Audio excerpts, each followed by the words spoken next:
On July 31, 2022, in the suburban town of Strongsville, Ohio, a crash occurred that would soon shift from a local tragedy to a case capturing national attention. At approximately 5:30 a.m., local emergency services responded to a single-car collision in a desolate business park off Progress Drive. The car, a 2018 Toyota Camry, had slammed into the side of a brick building. Inside the vehicle were 3 individuals. 2 of them, 20-year-old Dominic Russo and 19-year-old Davion Flanagan, were pronounced dead at the scene. The driver, 17-year-old Mackenzie Shirilla, was found alive but unconscious. What initially appeared to be a horrific accident would soon evolve into one of the most scrutinized criminal cases involving a minor in recent Ohio history. Mackenzie Shirilla was a high school senior at the time. Known for her active presence on TikTok, she had amassed a modest following on the platform, sharing typical teenage content, lip-sync videos, dance challenges, and snippets of her daily life. To many of her peers, she seemed like a regular teenage girl navigating the final months of adolescence. However, her seemingly carefree online persona would soon be overshadowed by the dark turn her life took following the crash. First responders at the scene found the Toyota Camry heavily damaged, the front end completely crushed against the building. Investigators noted the absence of skid marks, an unusual detail that hinted at the possibility that the vehicle had not attempted to stop before impact. Surveillance footage from a nearby warehouse, later obtained by law enforcement, revealed a crucial piece of evidence: the car accelerating rapidly before making a sharp turn into the building without any sign of braking. This footage would become a central component of the investigation and subsequent prosecution. At the hospital, Mackenzie remained unconscious for several days due to the injuries she sustained in the crash. Her recovery was closely monitored, but even as she lay in a hospital bed, authorities began gathering information that pointed towards something far more sinister than an unfortunate accident. Toxicology reports on all 3 individuals showed no significant presence of alcohol or drugs, further complicating the assumption that impaired driving had played a role. Dominic Russo, one of the 2 victims, had been Mackenzie's boyfriend. The 2 had been in an on-and-off relationship that friends and acquaintances later described as turbulent. Accounts emerged of frequent arguments and emotional volatility between the pair. Several people close to them would later testify that Mackenzie had made concerning statements in the past, including threats made during heated exchanges.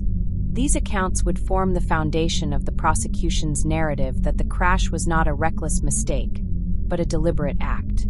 Davion Flanagan, the other victim, was described by friends and family as a kind-hearted young man with a promising future. Unlike Dominic, Davion was not romantically involved with Mackenzie. He was reportedly just catching a ride home that morning. His presence in the car, according to prosecutors, was purely incidental, placing him in the wrong place at the wrong time. The fact that an innocent bystander also lost his life in the incident added an additional layer of gravity to the case. In the immediate aftermath, the community of Strongsville was in shock. Candlelight vigils were held for the victims, and local news coverage focused on the loss experienced by the families of Dominic and Davion. As the mourning continued, rumors began to spread about the circumstances of the crash. It wasn't long before authorities confirmed that the case was being investigated not as an accident, but as a potential crime. Over the following months, investigators reconstructed the events leading up to the crash. Cell phone records, social media activity, and witness statements were all scrutinized. One of the more revealing discoveries came from data retrieved from the car's event data recorder, often referred to as the vehicle's black box. This data showed that the car had reached speeds of up to 100 miles per hour in the moments before the crash, and that the accelerator had been fully engaged with no braking. Investigators also reviewed Mackenzie's online activity, including posts and messages that provided insights into her emotional state in the weeks preceding the crash. Certain posts were flagged as potentially incriminating, including vague references to revenge and emotional distress. While not direct admissions of intent, These posts helped build the narrative that Mackenzie had been deeply troubled and possibly capable of a premeditated act. By November 2022, Mackenzie Shirilla was formally charged with multiple counts, including 2 counts of murder, 2 counts of felonious assault, and aggravated vehicular homicide. The decision to charge a minor with murder was significant, though she was ultimately tried as an adult due to the severity of the allegations. Her indictment was a turning point in the case, shifting public perception and drawing wider media attention. Legal analysts began to weigh in on the case, noting the rarity of such charges being filed in a vehicular homicide case involving a teenager. While reckless driving resulting in death is unfortunately common, prosecutors rarely pursue murder charges unless there is compelling evidence of intent. In this case, the combination of surveillance footage, lack of braking, black box data, and prior statements reportedly made by Mackenzie formed what authorities believed was a strong case for intentional action. The public response was polarized. Some believed Mackenzie was a troubled teen who had made a catastrophic mistake. Others saw her actions as deliberate and believed justice demanded accountability. As the case moved toward trial, both sides prepared for what would become a deeply emotional and closely watched legal proceeding. In interviews, friends and classmates of Mackenzie described her as outgoing and energetic, but also emotionally volatile. Some recalled seeing signs of distress in the months before the crash, including changes in behavior and mood swings.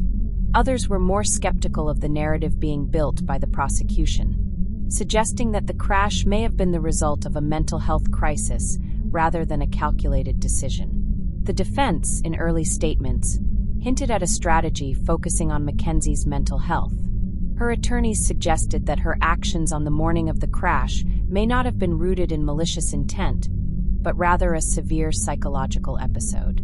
However, the prosecution maintained that the evidence spoke for itself and that the nature of the crash, particularly the deliberate acceleration and targeted trajectory, could not be explained away by emotional distress alone. As the trial date approached, pre-trial hearings began to shape the contours of the courtroom battle to come. The admissibility of certain social media posts, statements made to friends, and expert testimony on vehicular data were all hotly contested. The judge ruled that most of the evidence gathered by investigators would be admissible, clearing the way for a full presentation of the state's case. The story of Mackenzie Shirilla, a teenager thrust into national headlines for the worst possible reasons, began with a morning drive that ended in irreversible loss. With each new detail uncovered, the lines between accident and intent became increasingly blurred.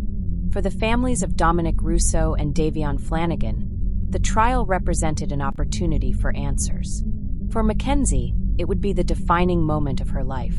In the chapters that follow, we will examine the legal strategies, courtroom testimony, and ultimate verdict that would determine Mackenzie's fate. But to understand how a young woman once known for TikTok videos ended up at the center of a double murder trial, one must first understand the environment in which this tragedy unfolded and the evidence that transformed a crash into a criminal case. In the months leading up to the crash, Mackenzie Shirilla's life appeared typical on the surface. She attended Strongsville High School, participated in school events, and was frequently active on social media platforms. Her TikTok account featured the kind of content expected from a teenager: dance routines, lighthearted skits, and videos with friends. However, underneath the curated digital facade, a far more complex and unstable personal life was taking shape. Mackenzie's relationship with Dominic Russo had begun when she was just 15 years old. Dominic, 2 years her senior, was considered outgoing and popular among peers. He had completed high school and was exploring career paths, though he had not settled on a definitive direction. Their relationship was described by friends as intense, with both affectionate and volatile moments.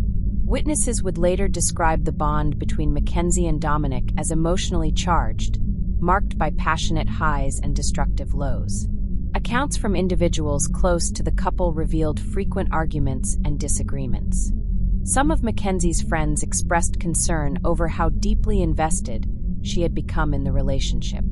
Reports suggested that she was emotionally dependent on Dominic, often altering her social life, routines, and academic priorities to revolve around him. There were multiple instances, as recalled by friends, where Mackenzie had reportedly threatened to harm herself or expressed despair during their disputes. Dominic's friends also noticed signs of trouble. According to statements later shared with law enforcement, Dominic had confided in others that he felt the relationship was becoming suffocating. He had at times considered ending it altogether. However, those same friends noted that he struggled to maintain distance, often reconciling with Mackenzie even after heated breakups.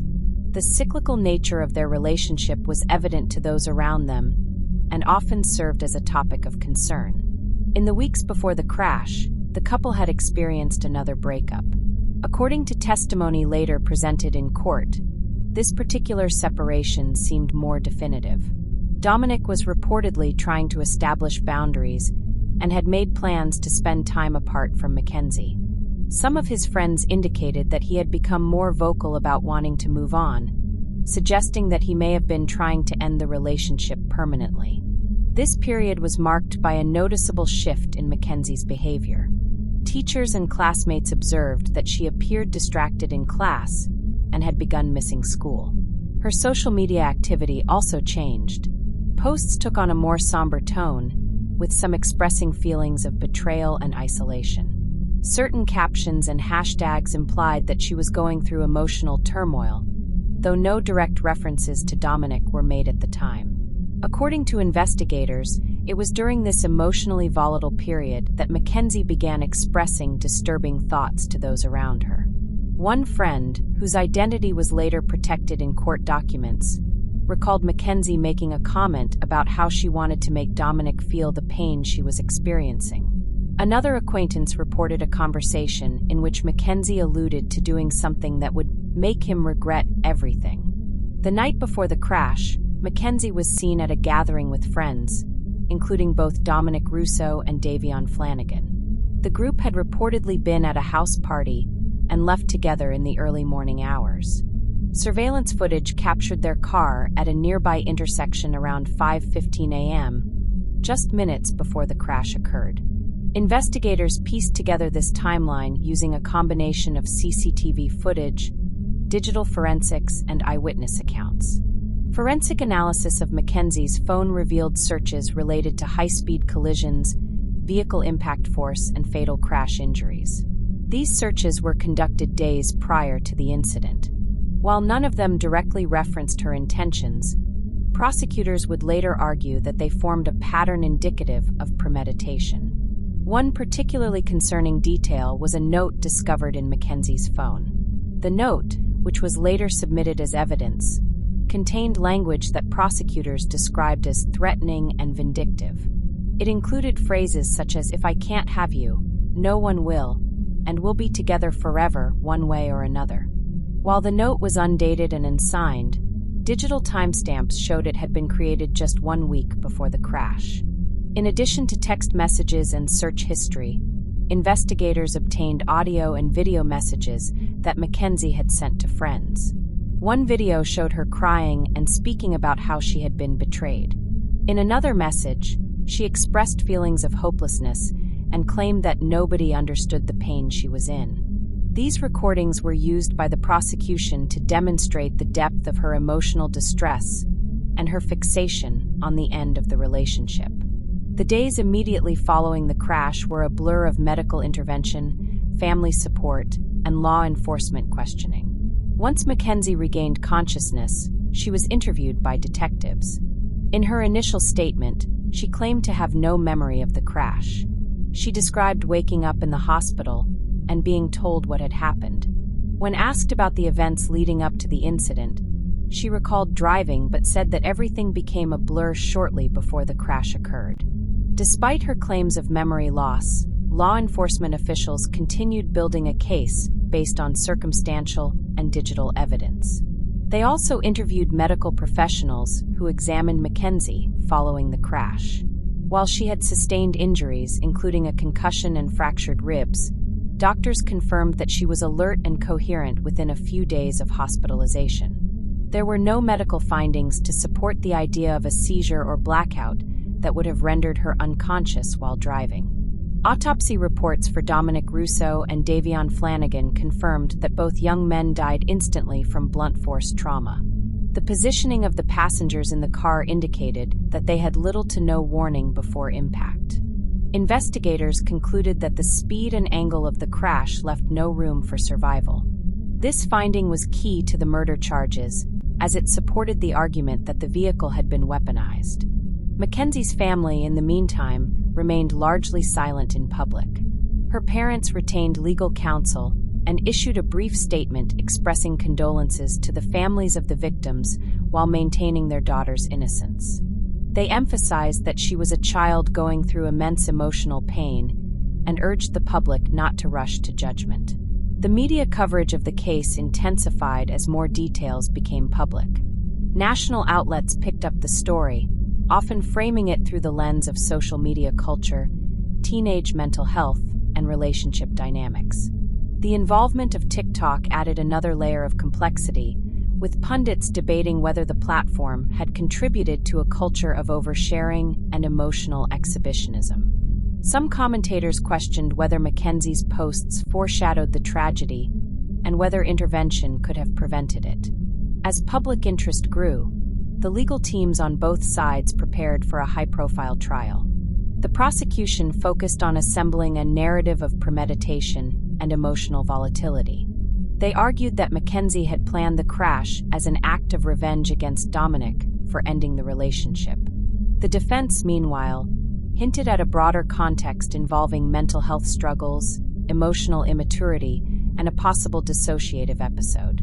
Psychological evaluations were ordered by the court.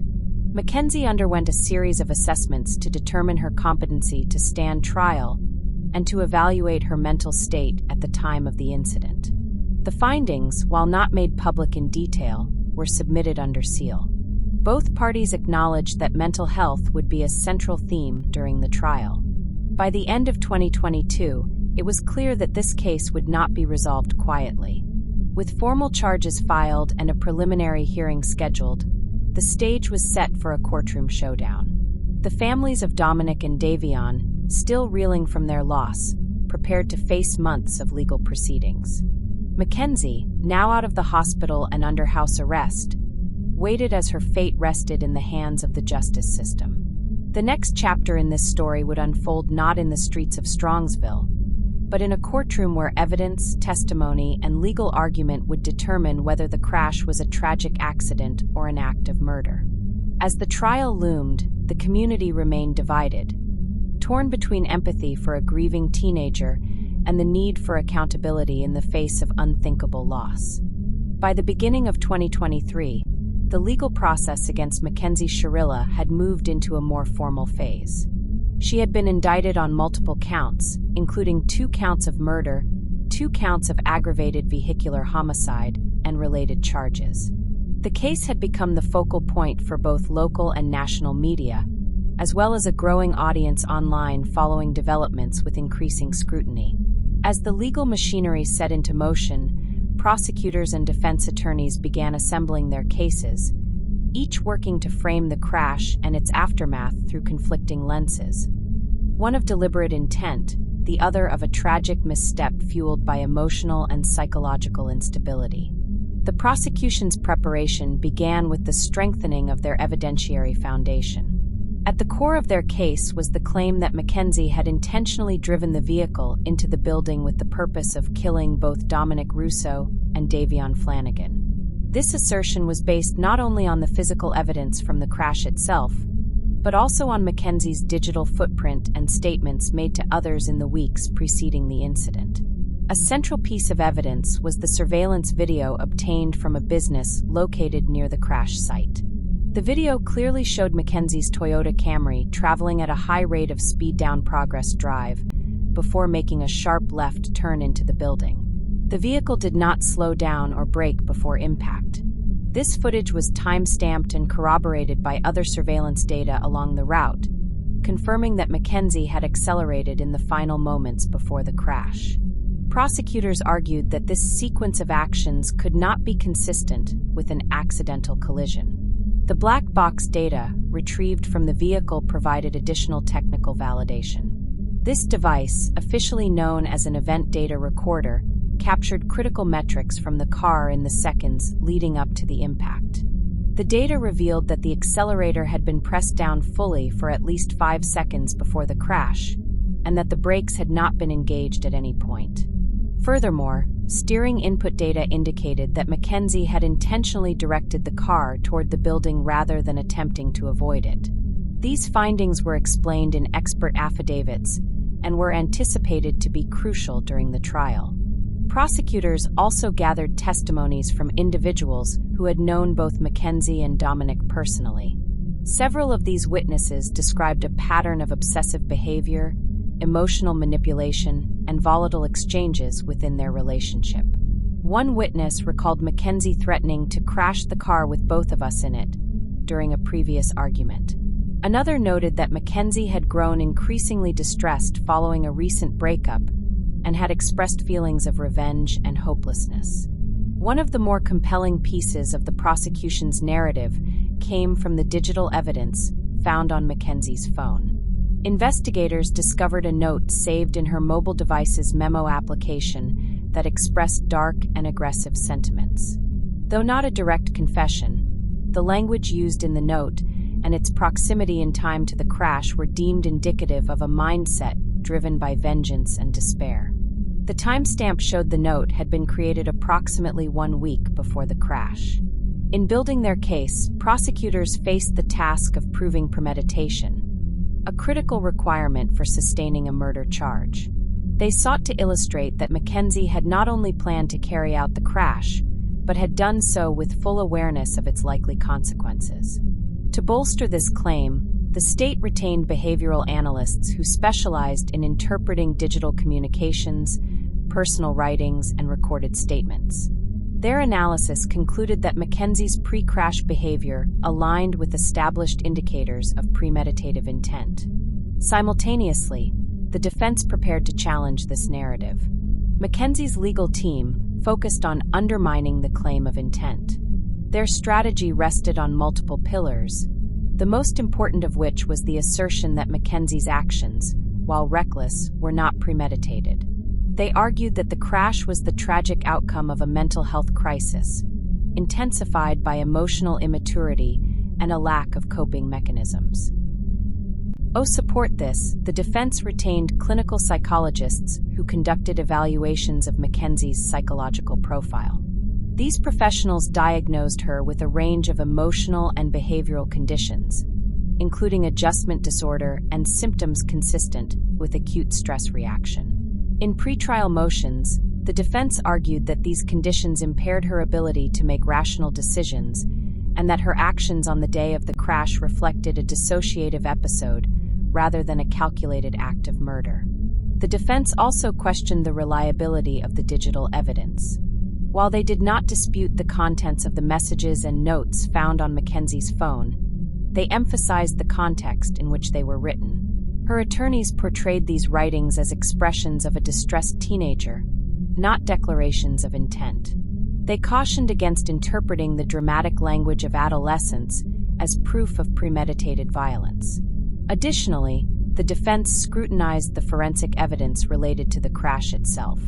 They consulted accident reconstruction experts to explore whether the crash could have been the result of a panic-induced loss of control rather than a deliberate maneuver.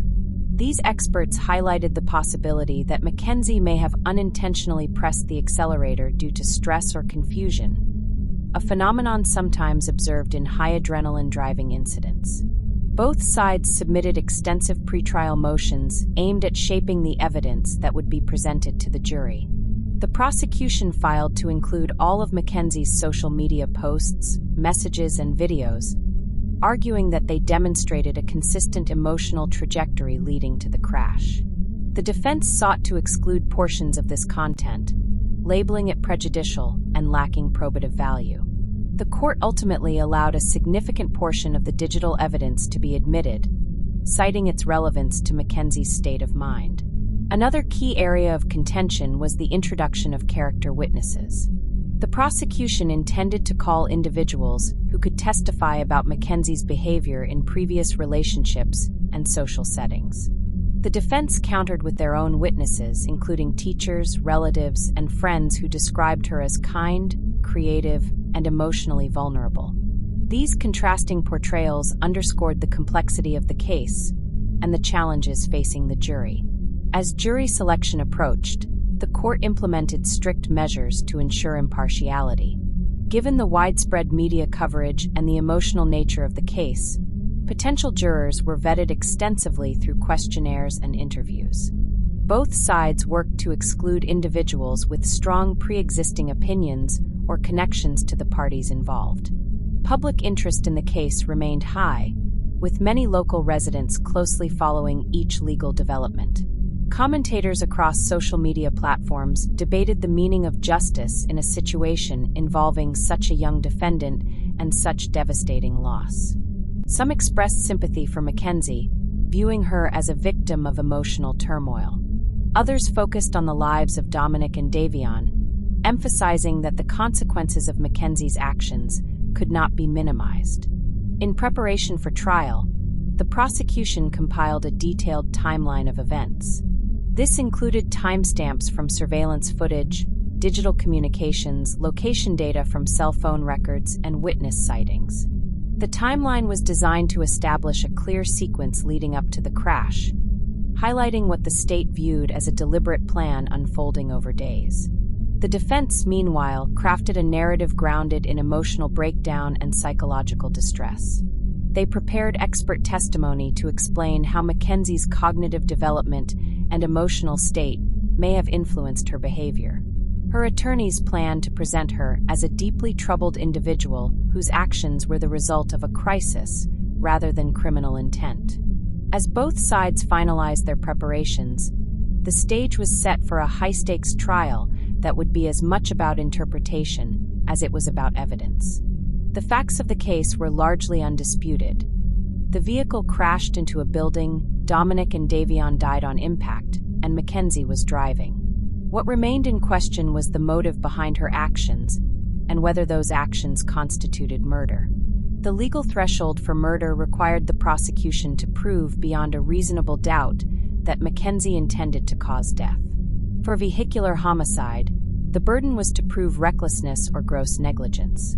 The addition of murder charges placed the case in a different category altogether, one requiring a precise examination of intent, mindset, and pre-crash conduct. As the first day of trial drew near, families on both sides braced for what would undoubtedly be a painful and protracted process. For the parents of Dominic and Davion, the trial represented a chance for justice. For Mackenzie's family, it was a fight for her future. And for the broader public, it was a window into the intersection of youth, emotion, and accountability in the age of digital evidence. The next chapter of this case would unfold in the courtroom. There, in front of a judge and jury, each side would present their version of events. Witnesses would testify, experts would weigh in, and ultimately, 12 jurors would be asked to determine whether Mackenzie Shirilla was guilty of one of the gravest crimes in the legal system, or whether her actions, though devastating, fell short of murder under the law. The trial of Mackenzie Shirilla officially commenced in early August 2023 in Cuyahoga County Common Pleas Court. The courtroom was filled with anticipation. On one side sat the families of the victims, Dominic Russo and Davion Flanagan, flanked by supporters and legal counsel. On the other side sat Mackenzie, dressed in formal courtroom attire, beside her defense team. She faced the possibility of life in prison if convicted. The case had moved from speculation and pre-trial analysis into the critical phase where 12 jurors would be tasked with determining her fate based on the evidence presented. Opening statements began with the prosecution. The assistant county prosecutor outlined their theory of the case: that Mackenzie had intentionally driven her car into a brick building at high speed, fully aware that Dominic and Davion were in the vehicle and that her actions would result in their deaths. The state emphasized that this was not a case of distracted or impaired driving, nor a mechanical failure. They stated that Mackenzie had purposefully executed a maneuver to turn the car into a fatal weapon, a decision they would prove using surveillance footage, black box data, social media evidence, and witness testimony. They began by establishing the timeline. Surveillance footage from a business park along Progress Drive showed the Camry moving through the area at approximately 5:28 a.m. on July 31, 2022. The vehicle accelerated sharply before crashing into a warehouse wall. Prosecutors played the video in court. The silent footage, which showed the vehicle speeding with no indication of braking, was presented as evidence of intent. The prosecution asserted that Mackenzie had made no effort to avoid the crash. Next, they introduced the vehicle's event data recorder, EDR, results. The black box data, presented by a vehicular forensic analyst, confirmed that the accelerator was engaged at 100% for 5 seconds before impact. The brakes were never applied. The steering input showed a deliberate left turn into the wall. According to the expert, these details aligned with a purposeful act rather than an accident. The state's witnesses began with emergency responders. Paramedics and firefighters described arriving at the scene, finding Mackenzie unconscious in the driver's seat and Dominic and Davion already deceased. The responders' testimonies painted a grim picture of the crash site, where the front end of the Camry had been nearly flattened by the force of impact. Their statements supported the conclusion that the crash had occurred at a very high speed and with catastrophic force. Forensic pathologists testified next. Autopsy reports indicated that both Dominic and Davion died from blunt force trauma consistent with high-speed impact. Neither victim had defensive wounds, supporting the assertion that they were unaware of the impending crash. Toxicology tests returned negative for alcohol or drugs in all 3 occupants, eliminating impairment as a contributing factor. The prosecution then introduced a series of digital messages and notes retrieved from Mackenzie's phone. A memo written 1 week prior to the crash included phrases such as, "We'll be together forever," and "If I can't have you, no one will." Although not directly naming Dominic, the prosecution argued that the context and timing of the message clearly indicated its relevance to their relationship. Screenshots of messages to friends in the days leading up to the crash also revealed Mackenzie expressing anger, despair, and a desire to make Dominic feel what she felt. Social media posts created further context. The prosecution highlighted videos posted to TikTok in the weeks prior to the crash. In several clips, Mackenzie used trending audio clips with captions suggesting betrayal and heartbreak. Though not incriminating on their own, prosecutors used these posts to paint a picture of emotional instability and a preoccupation with her relationship's breakdown. Several of Dominic's friends were called to the stand. They testified about the nature of his relationship with Mackenzie, describing frequent breakups, arguments, and emotional manipulation. One friend stated that Dominic had planned to end the relationship permanently shortly before the crash. He had reportedly expressed concern that Mackenzie would not take it well. Another testified that Dominic had mentioned feeling trapped in the relationship and feared Mackenzie's reactions. The prosecution's final expert was a behavioral psychologist who had reviewed Mackenzie's online activity, phone data, and court records.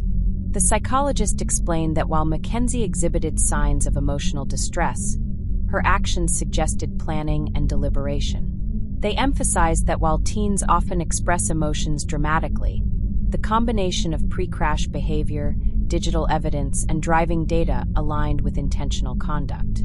When it was the defense's turn to present their opening statement, the tone shifted. Mackenzie's attorney described her as a teenager in the midst of an emotional and psychological crisis. The defense did not dispute that Mackenzie was driving the car, nor did they challenge the facts of the crash. Instead, they argued that her actions were the result of a mental health breakdown, not a calculated plan.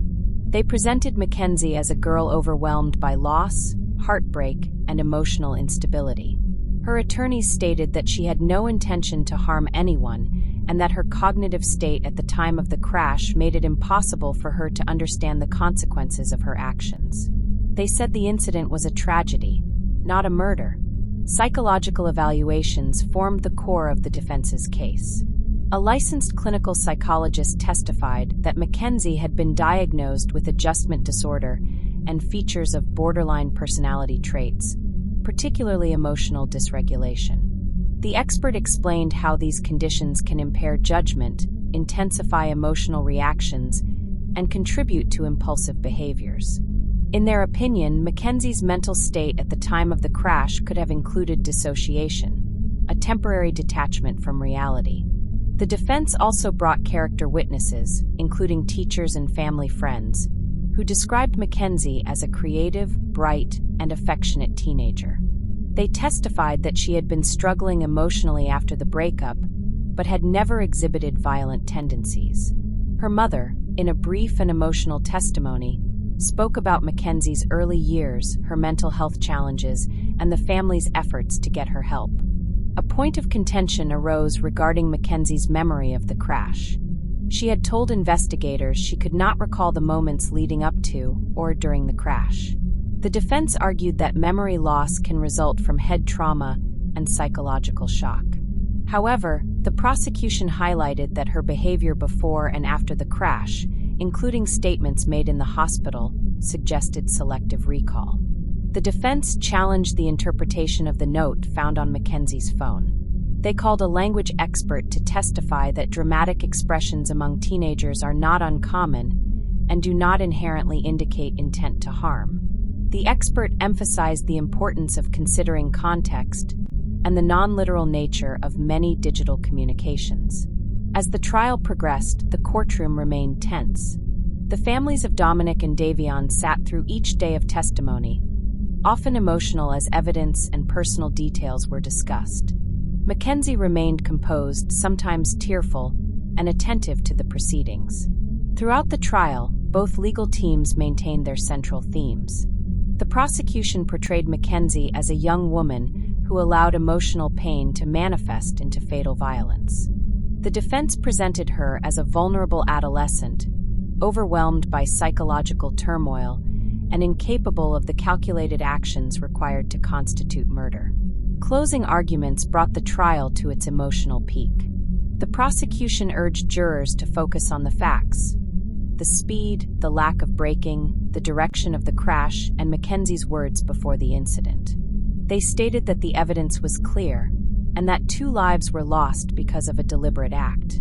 The defense countered by asking the jury to consider intent and mental state, arguing that Mackenzie's actions, while tragic, did not meet the threshold for murder. The case was then handed to the jury. 12 individuals were now tasked with reviewing weeks of testimony and determining whether Mackenzie Shirilla would be convicted of 2 counts of murder, vehicular homicide, or a lesser charge. Their decision would be based not just on what happened, but on why it happened, and whether the law viewed those reasons as murder or misjudgment. In the next chapter, we will examine the deliberation process, the verdict, and the reactions that followed from the courtroom, the victims' families, and Mackenzie herself. Following the closing arguments in the state of Ohio versus Mackenzie Shirilla, the courtroom entered a subdued and uncertain phase. Jurors had been excused for deliberation, and all parties, the families of Dominic Russo and Davion Flanagan, the defense team, and the prosecution, waited as 12 individuals began their confidential review of the facts, arguments, and testimony. The trial, which had spanned multiple weeks, now rested in the hands of a jury instructed to determine whether Mackenzie's actions met the legal definition of murder. Deliberations commenced in a private room adjacent to the courtroom. Jurors were provided with transcripts of witness testimony, key exhibits including the vehicle's event data recorder, EDR, data, surveillance footage, and excerpts from Mackenzie's phone data and social media posts. Their task was not only to interpret the objective evidence, but to agree on whether the evidence showed criminal intent beyond a reasonable doubt. Legal experts watching the case noted the challenges the jury faced. They had to distinguish between reckless behavior and premeditated action, between emotional instability and criminal liability. The prosecution had argued for intent, supported by digital messages, steering input data, and behavioral patterns. The defense had countered that this was a case of psychological crisis, not calculated murder. The jury deliberated for just over 4 hours. On the morning of August 14, 2023, the court received notice that the jury had reached a unanimous decision. News spread quickly through the courthouse. Attorneys were recalled to the courtroom. Families were summoned. Mackenzie Shirilla was escorted in and seated beside her legal team. The atmosphere was tense. Judge Nancy Margaret Russo presided as the jury filed back into the courtroom. The foreperson stood as the clerk read the verdict. Mackenzie Shirilla was found guilty on all counts: 2 counts of murder, 2 counts of aggravated vehicular homicide, 2 counts of felonious assault, and 1 count of drug possession related to a minor quantity of marijuana found in the car. Gasps and tears broke out across the courtroom. Dominic and Davion's families embraced. The reaction from Mackenzie's family was immediate and emotional. Her mother wept as the verdict was read. Mackenzie herself remained silent, visibly stunned, eyes cast downward.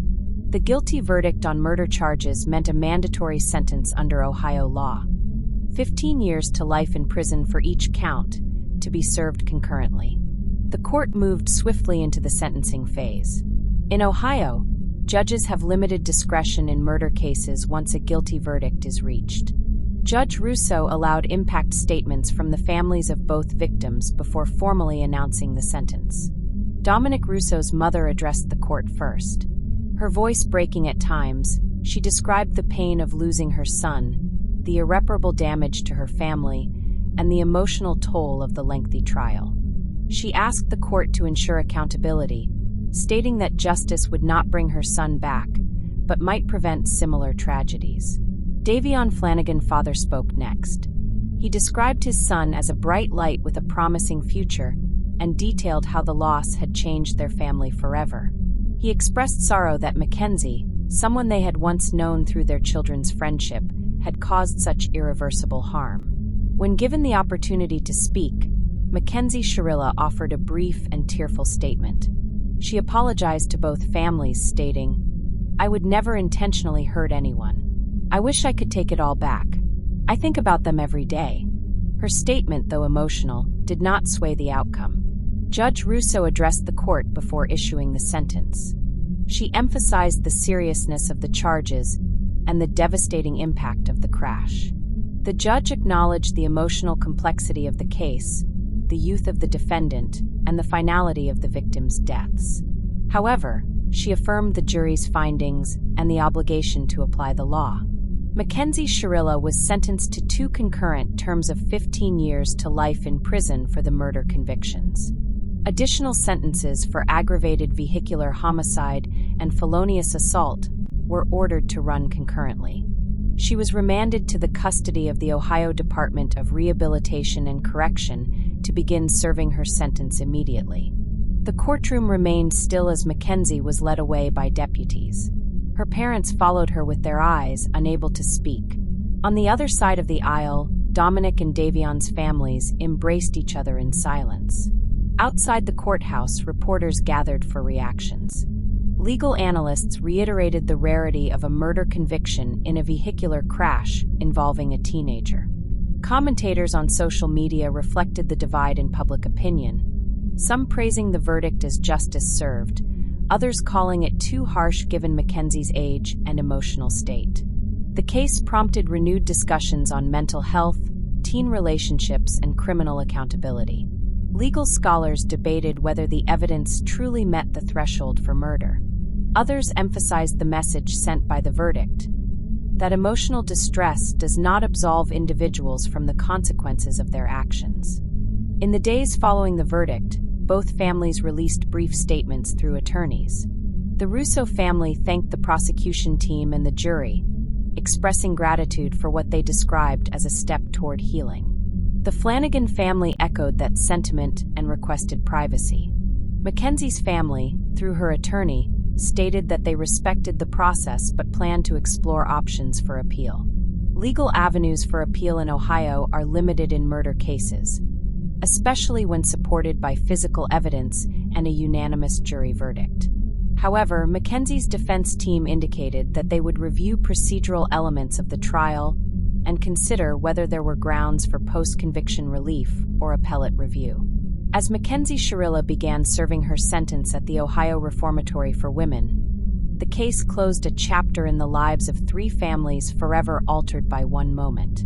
The legal process had reached its conclusion, but the emotional and societal reverberations would continue.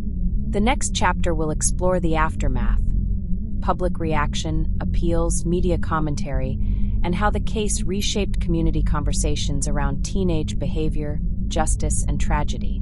The conclusion of the trial marked a turning point not only for the families directly involved, but for the wider community of Strongsville and those who had followed the case across the country.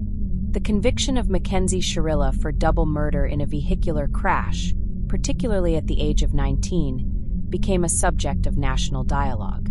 As media outlets ran detailed accounts of the verdict and sentencing, public reactions began to surface, ranging from strong support for the jury's decision to debates about youth, accountability, and the role of mental health in criminal law.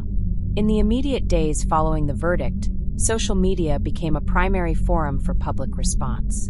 On platforms like TikTok, Instagram, and Twitter, thousands of users shared their opinions about the case. Some praised the jury for holding Mackenzie accountable, highlighting the evidence presented during the trial. The speed of the vehicle, the lack of braking, and the emotional context leading up to the crash. Others questioned whether a life sentence was appropriate for a teenager, expressing concern about whether her emotional and psychological maturity had been adequately considered by the court. The discourse was further amplified by Mackenzie's prior presence on social media. Her TikTok account, which had once featured typical teenage content, was now scrutinized by the public. Archived posts were circulated with commentary, and users debated the significance of her behavior online before the crash. Some viewed her content as reflective of normal adolescent expression, while others saw it as foreshadowing of deeper emotional struggles. In Strongsville, reactions were similarly mixed.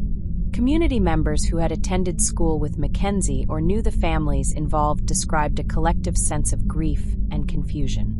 Local news coverage included interviews with classmates, neighbors, and school staff, many of whom expressed sorrow for all parties. The deaths of Dominic and Davion had left a deep void, while Mackenzie's conviction raised difficult questions about how tragedy could unfold so suddenly and with such irreversible consequences. The school district released a statement offering condolences to the families of the victims and announcing the availability of counseling resources for students. School officials acknowledged the emotional toll the case had taken on the community and encouraged open dialogue about grief, relationships, and mental health. In legal circles, the verdict was analyzed for its implications. Defense attorneys and prosecutors across the state followed the case with interest due to its rare combination of circumstances: a teenage defendant, a vehicular crash classified as murder, and a body of evidence that combined digital communications, forensic data, and behavioral testimony. Legal commentators noted that convictions for murder in traffic-related deaths were uncommon, particularly when the defendant was not impaired by drugs or alcohol. Law professors and criminal justice experts began to cite the case in academic settings. Discussions emerged about how digital evidence, text messages, social media posts, search histories, was increasingly central in establishing motive and intent in modern trials. Mackenzie's case was seen as a precedent in the interpretation of teenage behavior within a legal framework designed for adults. Meanwhile, Mackenzie began serving her sentence at the Ohio Reformatory for Women in Marysville.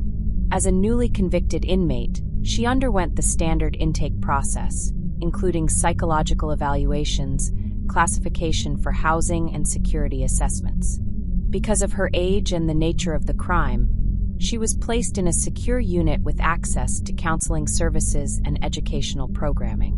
Reports indicated that she was compliant with facility rules and maintained a quiet demeanor. Her defense team filed a notice of intent to appeal within weeks of sentencing. Although Ohio law provides limited grounds for appeal in murder convictions, her attorneys identified several potential issues for review. These included the admissibility of certain digital evidence, the interpretation of forensic data by expert witnesses, and the handling of mental health testimony during the trial.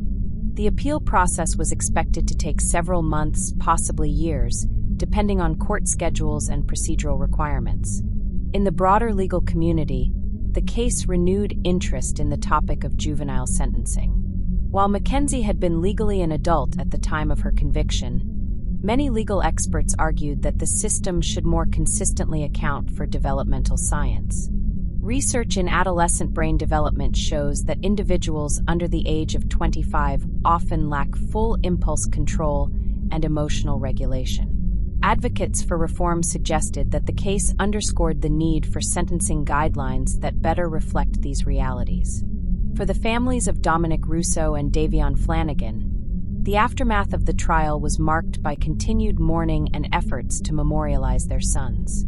In separate statements, the families shared that they hoped the case would raise awareness about the dangers of emotionally volatile relationships and the importance of seeking help during crises. Community events were held in honor of Dominic and Davion, including candlelight vigils and scholarship funds established in their names. Davion's family launched a foundation focused on youth mentorship and emotional wellness, with the goal of creating supportive environments for teenagers navigating challenges similar to those their son and his peers had faced.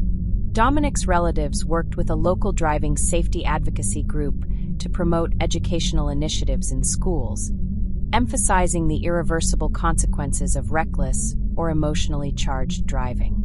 Media coverage of the case began to shift from breaking news to reflective commentary. Feature articles in national publications examined the legal, cultural, and psychological aspects of the trial. Documentaries and true crime programs began exploring the case, incorporating court footage, expert interviews, and analysis. These productions sparked renewed interest from the public, particularly among audiences familiar with Mackenzie's social media presence prior to the incident. At the same time, ethical questions arose about the portrayal of young defendants in high-profile cases.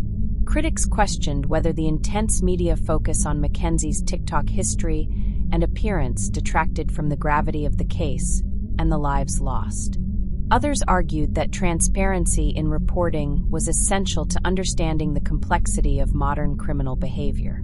Educational institutions began using the case as a basis for classroom discussion. High school and college-level courses in psychology, law, and media studies integrated the case into curricula, using it to examine real-world implications of emotional distress, legal definitions of intent, and the power of digital evidence. In some schools, educators used the case to open broader conversations with students about recognizing the signs of emotional crises in themselves and others. As time passed, Strongsville continued to heal, though the scars of the tragedy remained visible. The site of the crash was quietly visited by mourners, with flowers and photos occasionally placed at the scene. For some, the case served as a warning. For others, it remained a painful reminder of lives taken too soon. The community's focus turned gradually toward prevention. Local nonprofits began partnering with schools to provide early intervention programs, peer counseling initiatives, and workshops for parents on how to recognize warning signs of emotional distress or relationship instability in teens. These initiatives were inspired by the belief that early support and open communication could potentially prevent future tragedies. The case of Mackenzie Shirilla continued to echo in conversations far beyond Strongsville. It was cited in debates over legal responsibility, adolescent psychology, and the growing intersection between digital life and real-world consequences. For those directly impacted, it remained a daily reality, a story that shaped the trajectory of their lives.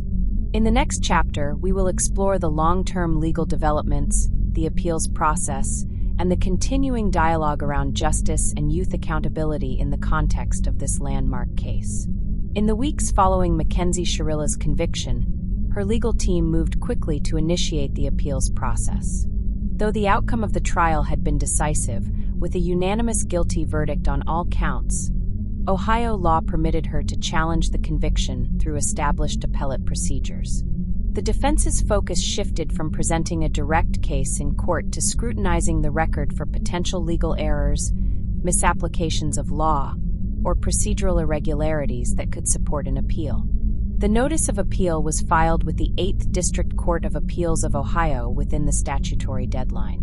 Mackenzie's legal team outlined the broad areas they intended to pursue, pending the full preparation of the trial transcript and accompanying documents. The appellate process required a detailed record of the lower court proceedings, including testimony, exhibits, motions, judicial rulings, and jury instructions. This compilation took several weeks and involved court reporters, clerks, and attorneys verifying the completeness and accuracy of the official record. At the core of the defense's appeal were several claims. First, they argued that certain digital evidence presented at trial had been prejudicial. Specifically, they contended that the inclusion of Mackenzie's social media posts and saved phone notes constituted character evidence, which may have unduly influenced the jury by portraying her as emotionally unstable or vindictive rather than focusing solely on the events of the crash. Second, the defense raised concerns about the admissibility and interpretation of the event data recorder, EDR, information from Mackenzie's vehicle. While the prosecution had introduced expert testimony asserting the accelerator had been pressed fully for several seconds and that the steering input indicated intent, the defense maintained that alternative interpretations of the data had not been sufficiently presented to the jury. They argued that jurors may not have fully understood the technical limitations of such devices, and that the court had erred in allowing the state's expert testimony to dominate the narrative without appropriate rebuttal.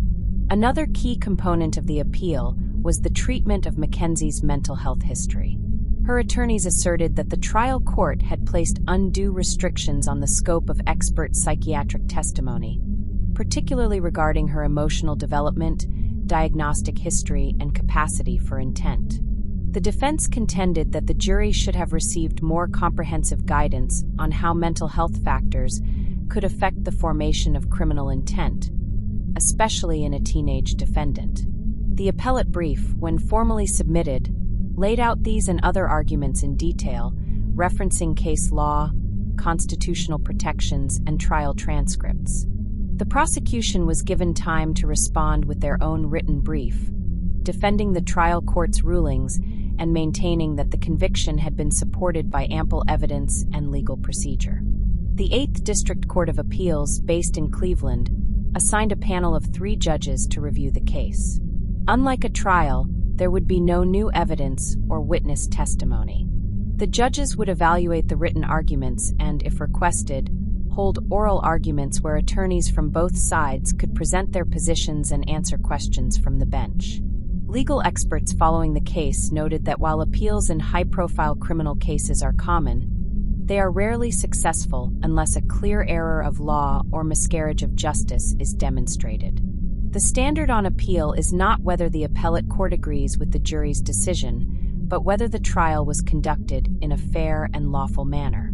As the appeal progressed, the public remained engaged. Media outlets continued coverage of the case, with legal analysts debating the strength of the defense's claims.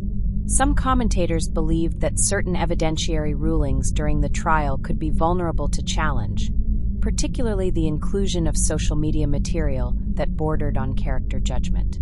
Others argued that the overwhelming physical and forensic evidence of the crash rendered those details less significant. Mackenzie's family, through her attorneys, expressed cautious hope. They reiterated that while they respected the court process, they believed important context had been lost during the trial. Her supporters emphasized her age, emotional fragility, and the unique circumstances that led to the crash, urging the court to reconsider whether her conduct met the legal threshold for murder. The judges addressed each of the defense's key arguments in turn. On the matter of the digital evidence, including social media posts and saved notes, the opinion stated that the evidence was properly admitted under the rules of relevance and that it was not introduced to prejudice the jury, but rather to provide context for the defendant's state of mind. The panel acknowledged the emotional nature of the content, but maintained that it was admissible due to its close proximity in time to the crash and its direct relation to the issue of intent. Regarding the event data recorder, EDR, and the vehicle's black box data, the appellate judges found no procedural errors in its presentation. The state's expert had been properly qualified, the defense had been permitted to cross-examine, and the jury had been given clear instructions on how to interpret expert testimony. The court rejected the claim that the data's interpretation had been one-sided, noting that the defense had not presented an alternative technical expert at trial, which undercut the argument of imbalance. The court also dismissed the argument that Mackenzie's mental health assessments were inadequately presented. The opinion pointed out that the trial court had allowed the defense's expert to testify about Mackenzie's diagnoses, including adjustment disorder and emotional dysregulation. It further stated that the jury had been properly instructed on how to consider mental health evidence when determining intent. The appellate judges concluded that while the defense may have desired broader testimony, the scope provided was within legal norms. On procedural grounds, the court found that the trial had been conducted with due process. Jury selection, evidence presentation, and judicial instructions were all deemed consistent with the standards of a fair trial. The panel emphasized that appeals courts do not reweigh evidence or re-evaluate witness credibility, stating that the role of the appellate bench was limited to identifying legal or procedural errors, not to second-guess the jury's conclusions. The ruling effectively closed the door on a retrial. It upheld the original conviction and maintained the sentence imposed by Judge Nancy Margaret Russo. With the appellate decision finalized, Mackenzie Shirilla's conviction was now part of settled case law. Reactions to the appellate ruling mirrored the public responses that had accompanied every phase of the case. Legal experts weighed in across media outlets. Some praised the thoroughness of the opinion, noting that it reinforced the trial court's handling of complex evidence and emotional themes. Others argued that the case illustrated a need for evolving standards when it comes to interpreting digital behavior and assessing the mental health of young defendants. The families of Dominic Russo and Davion Flanagan expressed gratitude for the ruling. In a brief joint statement issued through their attorneys, they said they were relieved that the conviction had been affirmed and that they could now continue healing. The families reiterated their belief that the trial and appellate courts had served justice, and they again called for awareness around emotional abuse and teen relationship violence. Mackenzie's legal team responded with disappointment. Her lead appellate attorney issued a statement calling the decision a missed opportunity to modernize legal standards for youth defendants. Though respectful of the ruling, they expressed concern that the legal system had not fully accounted for adolescent psychological development or the unique pressures associated with digital life. The statement concluded by announcing plans to consider a further appeal to the Supreme Court of Ohio, though the likelihood of that court accepting the case remained uncertain. Within the Ohio Reformatory for Women, the news of the appellate court's decision was delivered to Mackenzie privately by her attorney. According to reports later confirmed by her legal representatives, she reacted with quiet resignation. While still eligible for parole after serving the minimum portion of her sentence, the affirmed conviction meant that she would not return to court to challenge her guilt. The ruling sparked renewed discussions among mental health professionals and legal scholars. Several panel discussions and forums were hosted by universities and advocacy groups to examine how cases like Mackenzie's should be addressed in the future. A central theme was the difficulty of reconciling emotional distress and mental illness with criminal accountability. The case was cited as an example of how traditional legal concepts of intent may require more nuanced interpretation in an era where psychological evidence plays a growing role. Among advocates for youth justice reform, the decision was used to highlight the limitations of current sentencing frameworks. They argued that while Mackenzie had been legally an adult at the time of her conviction, the justice system often failed to distinguish between chronological age and developmental capacity. Proposals for reform included expanding judicial discretion in sentencing and creating new statutory categories for for emotionally driven crimes committed by young adults. Despite the legal finality, Mackenzie Shirilla's case continued to resonate in public discourse. Articles, opinion pieces, and documentaries revisited her story. The case was now frequently cited alongside other high-profile trials involving young defendants where psychological state, social environment, and digital behavior played a central role. The public's fascination with the case reflected its broader implications.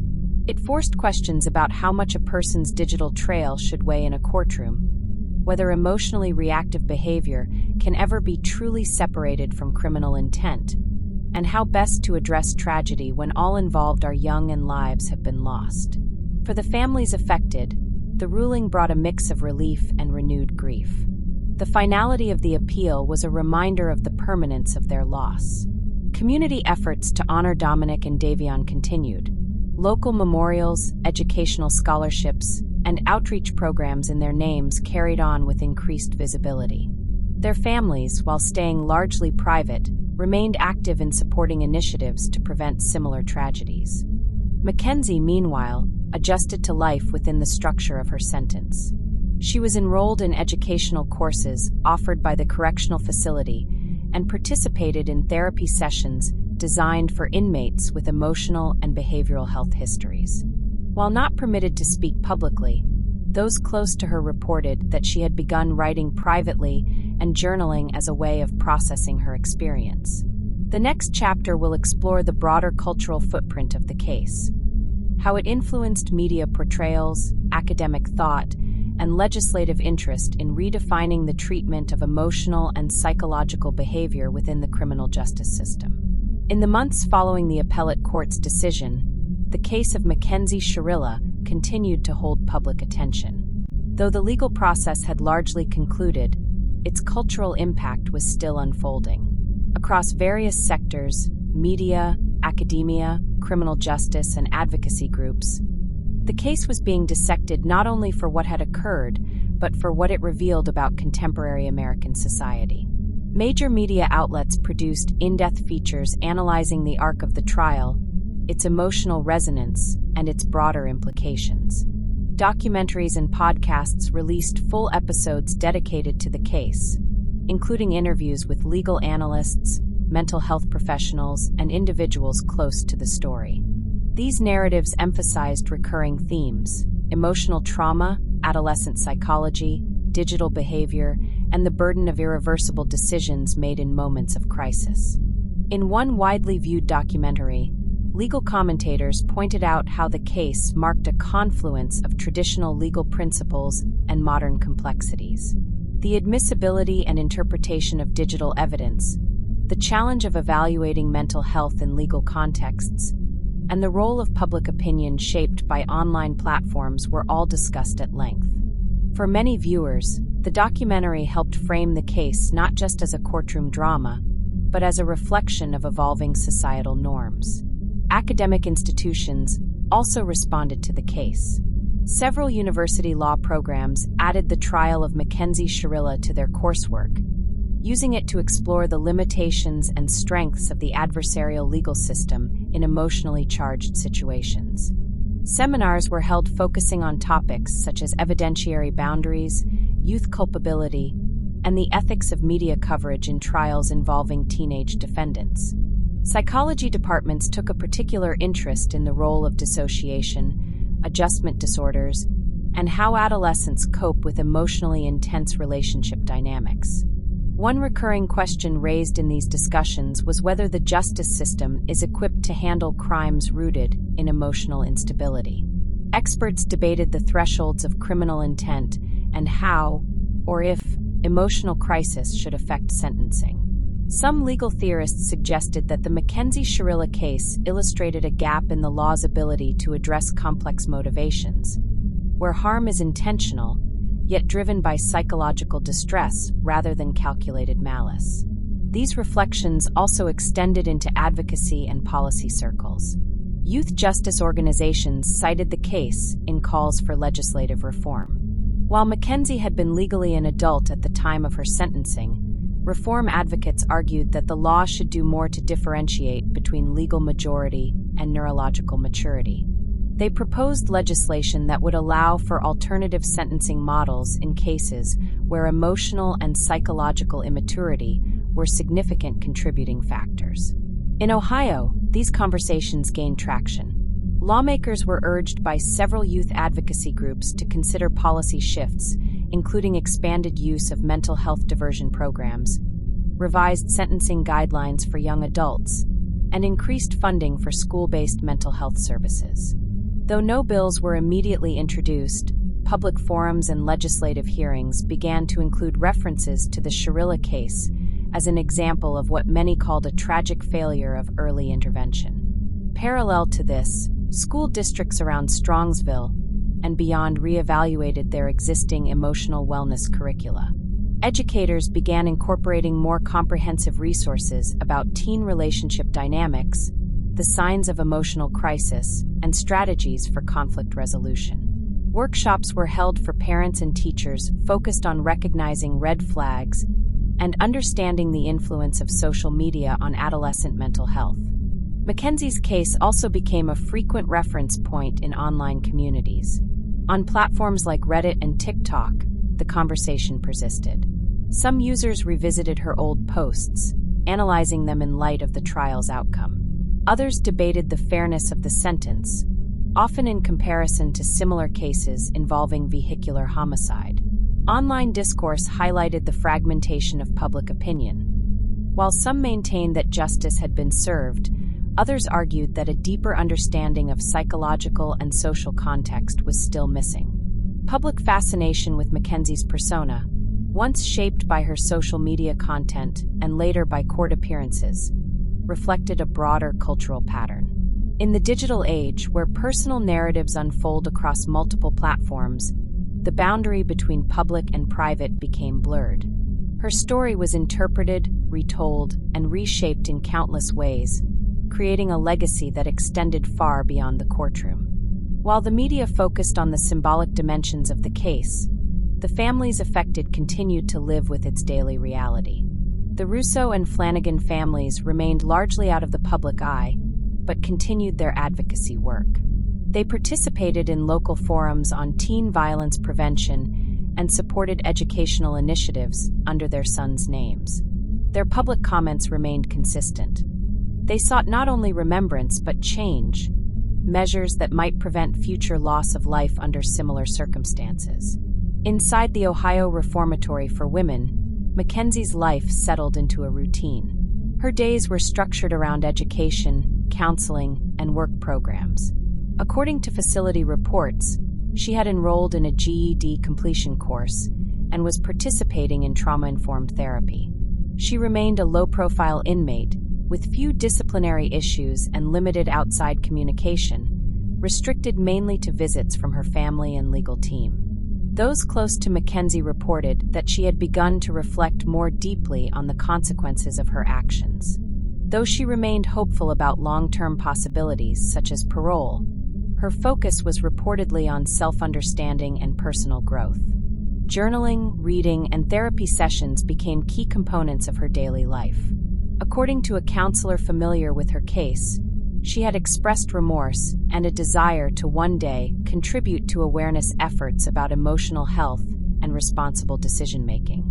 The parole eligibility date, while many years away, was a distant marker on her horizon. Legal experts noted that parole in Ohio for murder convictions was far from guaranteed and often involved a rigorous review process, including psychological evaluations and input from the victims' families. Mackenzie's path to release would be long and uncertain, shaped by years of institutional behavior, demonstrated rehabilitation, and evolving legal standards. Even as her personal story moved into the background of public attention, its influence remained present in how future cases were interpreted. Prosecutors and defense attorneys alike began referencing the Shirilla trial during plea negotiations and in pretrial hearings for similarly complex cases. Judges cited it when evaluating the admissibility of emotionally charged digital content. Its legal and cultural precedent, though informal, was significant. In the broader context, the Mackenzie Shirilla case had become a cautionary tale with no simple resolution. It illustrated the fragility of adolescence, the unpredictable consequences of unchecked emotional turmoil, and the lasting ramifications of decisions made in moments of crisis. It also prompted renewed thinking about what justice means in a world where personal, psychological, and technological factors are increasingly intertwined. In the next chapter, we will trace the influence of the case over time, including its legacy within legal education, mental health advocacy, and the continuing evolution of the criminal justice system's response to youth and emotional culpability. As time moved forward, the Mackenzie Shirilla case remained a reference point in conversations about youth, mental health, and criminal justice. Though the courtroom proceedings were behind her, the legacy of the case extended far beyond its legal outcome. It had initiated national conversations about the role of emotional distress in criminal acts, how teenage behavior is interpreted by the courts, and the evolving role of digital life in shaping both perception and evidence. Law schools across the country began using the case as a primary study example in courses on criminal law and juvenile justice. Professors drew from court transcripts, appellate briefs, and the final ruling to guide discussions about mens rea, the mental state of intent, and how it intersects with adolescent psychology. Students debated the legal reasoning behind the murder conviction, often divided between the desire to uphold clear standards of accountability and the recognition of emotional and neurological immaturity in young adults. Legal seminars and conferences devoted panels to analyzing the trial and appeal. Experts in forensic psychology, constitutional law, and digital privacy discussed how the case had illustrated both the strengths and limitations of current judicial procedures. They examined how the court system handled the weight of digital communications, text messages, social media captions, notes saved in private apps, as indicators of mental state and potential intent. Some of these discussions turned toward the broader implications for digital evidence. With increasing frequency, prosecutors were relying on online content to build behavioral timelines and support allegations of motive. Critics warned of the dangers of overinterpreting digital artifacts without adequate psychological context, especially in young defendants. Mackenzie's case, they argued, exemplified the need for multidisciplinary evaluations when digital behavior becomes part of a criminal investigation. Simultaneously, state legislatures began to review their guidelines for prosecuting and sentencing young adults. Although no legislation had been directly inspired by the Shirilla case, several states, Ohio among them, entertained discussions about sentencing flexibility for offenders aged 18 to 21. Youth justice reform advocates cited scientific research showing that brain development continues into the mid-20s, affecting judgment, impulse control, and emotional regulation. While legal professionals and policymakers debated potential reforms, mental health organizations used the case as a platform for increasing public education. Campaigns were launched to raise awareness about the warning signs of emotional crises in adolescence, especially those in high-conflict relationships. School programs were expanded to address emotional literacy and stress management. In several districts, including those in Northeast Ohio, the case prompted a re-examination of how schools respond to signs of emotional instability among students. Social media, the very medium that had once amplified Mackenzie's presence, now became a tool for prevention. Mental health influencers, therapists, and educators began referencing the case in their content. Videos and posts aimed at teens highlighted how online behavior could have serious real-world consequences, urging mindfulness in how emotions are expressed publicly. These messages emphasize that digital actions, once shared, are permanent and potentially interpretable in ways that users may not foresee. Mackenzie herself remained largely out of public view, incarcerated and adjusting to her new life.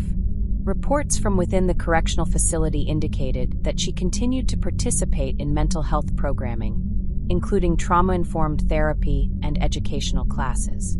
Staff members noted that she showed introspective tendencies and that she had become a consistent participant in structured group discussions focused on accountability and self-reflection. Family members who spoke on her behalf in limited public statements said that Mackenzie had come to accept the gravity of her actions, though she continued to struggle with guilt and grief.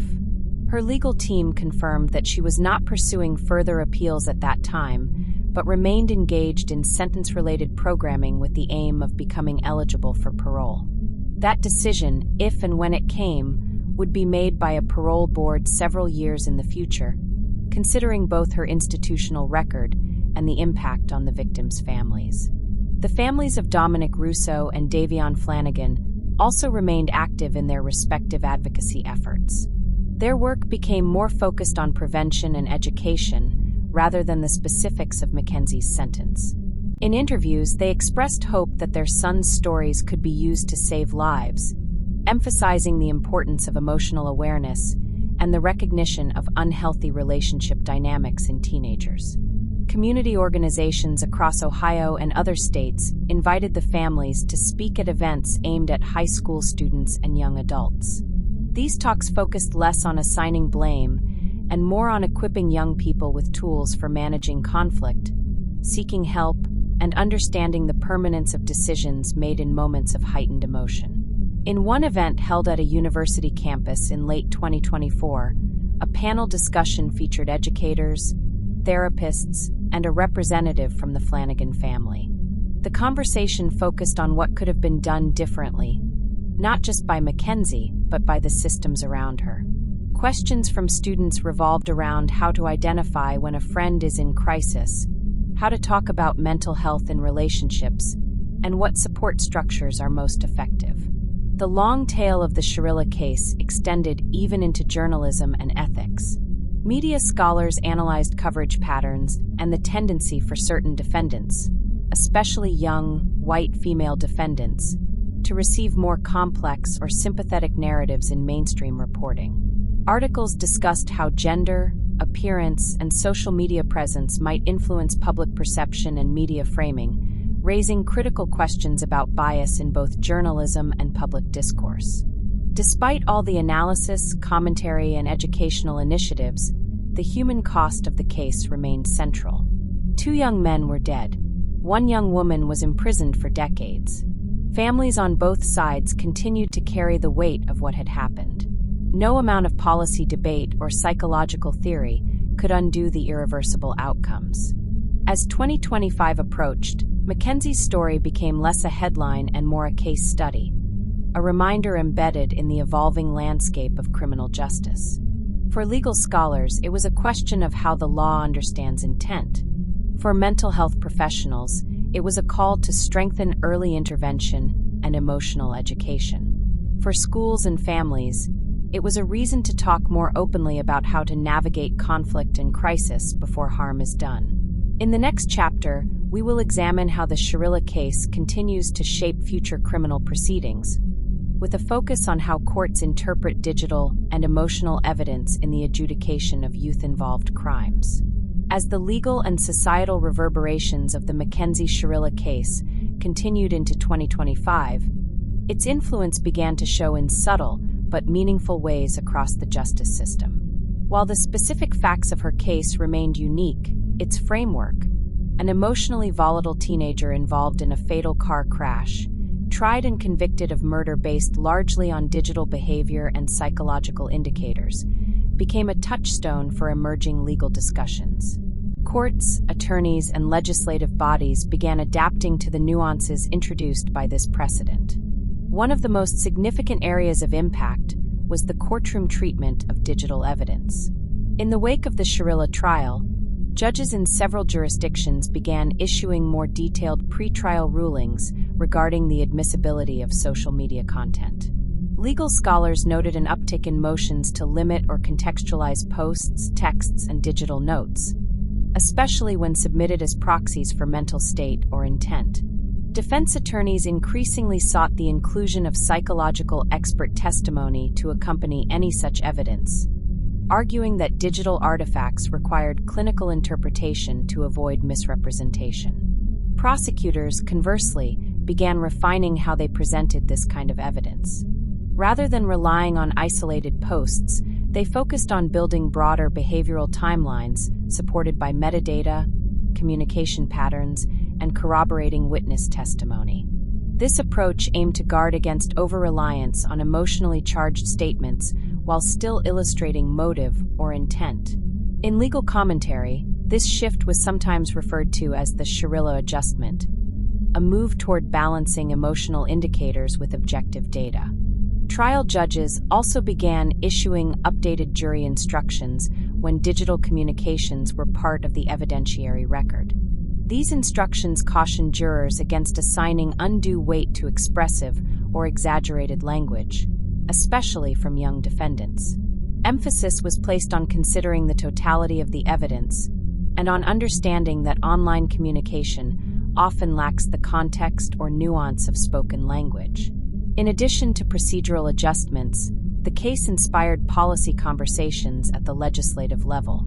In Ohio and other states, lawmakers were urged to consider the introduction of statutes that would grant judges greater flexibility in sentencing young adults between the ages of 18 and 21. Proposed reforms included expanded options for blended sentencing, allowing part of a sentence to be served in juvenile facilities with an eventual transition to adult custody, and increased access to mental health services during incarceration. Though such measures had long been discussed, the Shirilla case brought new urgency to the conversation. Advocates argued that her conviction and sentence, while legally justified, revealed a gap in the system's capacity to handle emotionally driven behavior with both accountability and empathy.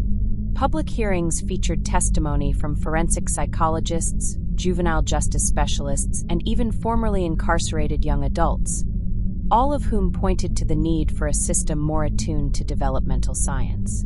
Courts also saw more frequent use of pre-sentencing psychological evaluations in cases involving serious crimes by young adults. Judges began requesting detailed reports not only on the defendant's mental health, but also on their cognitive maturity, trauma history, and capacity for behavioral reform. These reports were often paired with sentencing recommendations from multidisciplinary teams, a practice aimed at integrating legal judgment with rehabilitative insight. Educational institutions that trained future lawyers and judges responded as well. Mock trial competitions incorporated digital evidence and adolescent psychology as core components. Law review articles examined how the Shirilla trial shaped public understanding of recklessness versus premeditation. Some academic institutions held symposiums dedicated to re-evaluating traditional models of intent and culpability in light of emotional and psychological complexity. Beyond the courtroom and classroom, the Shirilla case remained a fixture in broader cultural discussions. True crime content creators, while varying in tone and focus, continued to revisit the case. Some emphasized the tragedy and consequences of unchecked emotional volatility. Others raised ethical concerns about media portrayals of young women in the criminal justice system. These narratives frequently referenced Mackenzie's age, appearance, and social media background, factors that continued to shape public perception. Importantly, the influence of the case was not limited to punitive systems. Mental health organizations increased outreach to teenagers and families using materials inspired in part by the Shirilla narrative. Campaigns focused on emotional regulation, the risks of impulsive actions, and the importance of recognizing when to seek help. The case was framed not only as a legal landmark, but as a cautionary tale that highlighted the intersections of mental health, relational stress, and irreversible decisions. In schools, guidance counselors and health educators introduced new modules aimed at emotional intelligence and crisis intervention. Role-playing exercises were developed to help students navigate difficult conversations in relationships, recognize emotional manipulation, and identify when behaviors cross into dangerous territory. These programs aim to equip teens with tools to avoid escalation and seek assistance before situations turned critical. For some criminal defense attorneys, the legacy of the Shirilla case presented both opportunities and challenges. It encouraged a more holistic approach to defense preparation, integrating mental health evaluations and developmental psychology from the outset. However, it also increased scrutiny on how emotions are interpreted in court, sometimes creating pressure to rebut narratives of intent even when clients were simply overwhelmed or incapable of long-term reasoning. As of mid-2025, no court had explicitly overturned or narrowed the standards reinforced during the Shirilla trial, but many had revised how those standards were applied. The case became part of judicial education programs and continuing legal training. It was cited in motions, discussed in appellate briefs, and raised during voir dire when jury bias around emotional behavior was a concern. Within the Ohio Department of Rehabilitation and Correction, new pilot programs were launched in response to cases like Mackenzie's. These included trauma-informed care units for young adult inmates, restorative justice circles, and skill-building workshops tailored to those with complex emotional profiles. Though not officially linked to the Shirilla case, internal memos and program outlines referenced high-profile juvenile adjudications as a motivating factor.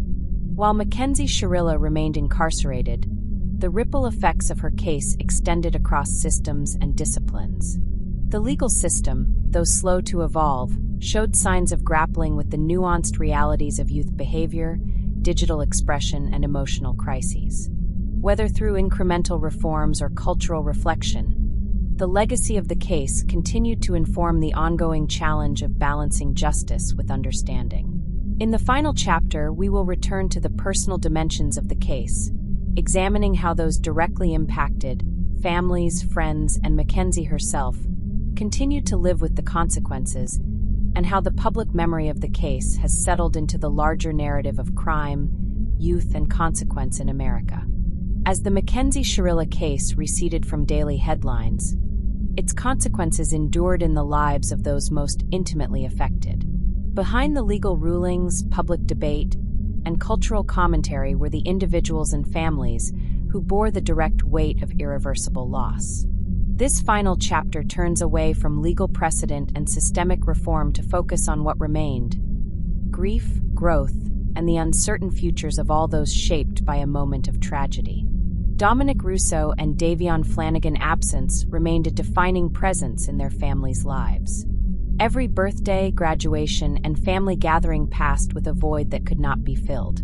Their parents, siblings, and close friends spoke occasionally in public about their ongoing grief, but more often chose to channel their energy into remembrance and advocacy.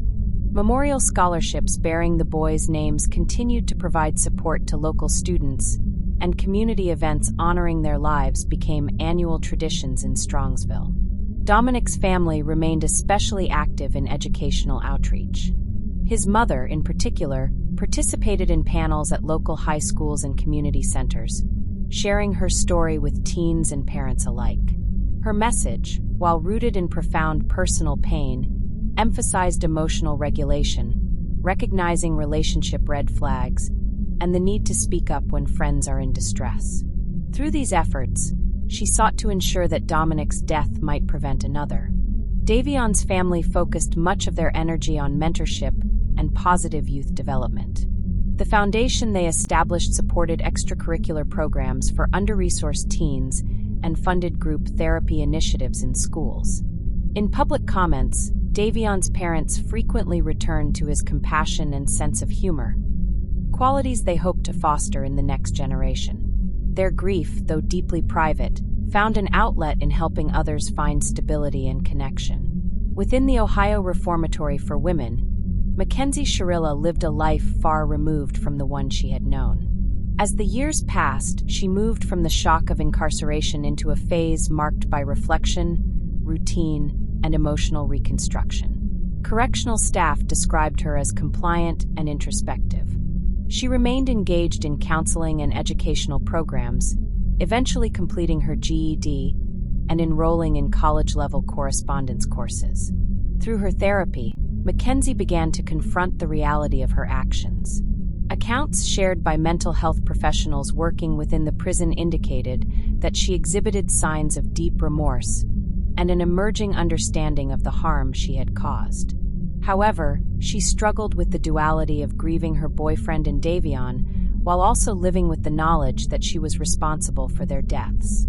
Though she was eligible to apply for parole after serving 15 years, Mackenzie's future remained uncertain. Parole boards in Ohio consider not only institutional behavior, but also psychological evaluations, victim impact statements, and assessments of risk. Her legal team indicated that her first petition, when submitted, would include extensive documentation of her participation in rehabilitative programs and her intent to contribute to community education if ever released. Whether or not she would be granted parole was unknown. Some legal analysts believed her case would be reviewed cautiously due to its public profile and the severity of the charges. Others suggested that her demonstrated rehabilitation and consistent program participation could offer a compelling argument for conditional release when the time came. But such discussions remained speculative. Public interest in Mackenzie's case gradually gave way to new stories and evolving cultural dialogues. Nevertheless, for many, her name remained synonymous with a cautionary tale. Teachers referenced the case in discussions on decision-making and consequence. Parents used it to underscore the importance of mental health conversations at home. Youth counselors cited it in training workshops on trauma-informed care and crisis response. Journalists revisiting the case in retrospective features approached it with greater nuance than during the initial trial coverage. Rather than centering solely on the courtroom drama, later reporting explored the long-term effects of the case on Ohio's justice system, educational programming, and public attitudes toward emotional accountability. These pieces highlighted how a singular tragedy had extended its reach into policy, education, and collective reflection. Despite its notoriety, those closest to the case maintained a commitment to personal growth and healing. The Russo and Flanagan families remained visible but private, never allowing advocacy to overshadow the memory of their sons. Mackenzie's family, too, remained largely out of public view, offering support through visits and maintaining hope for eventual reintegration should the opportunity arise. The Shirilla case became emblematic of a generation grappling with complex realities. It illustrated the tension between personal emotion and public responsibility, between adolescent volatility and adult consequence. It reminded institutions of their role in prevention and support, and it forced communities to reckon with how young people are educated, guided, and held accountable. As the 10th anniversary of the crash approached, Strongsville quietly prepared a memorial event. It would be held at a local community center, not as a spectacle, but as a reflection. Those planning the event emphasized remembrance without sensationalism.